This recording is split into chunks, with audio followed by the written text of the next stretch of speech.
அத்தனை செல்வமும் உன்னிடத்தில் நான் பிச்சைக்கு செல்வது எவ்விடத்தில்?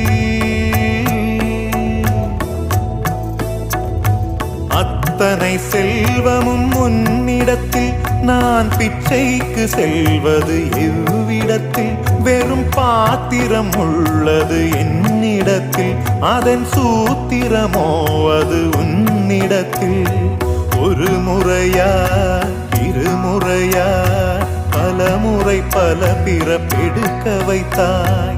புதுவினையா பழவினையா கணம் கணம் தினம் என்னை துடிக்க வைத்தாய். பொருளுக்கு அலைந்திடும் பொருளற்ற வாழ்க்கையும் துரத்துதே.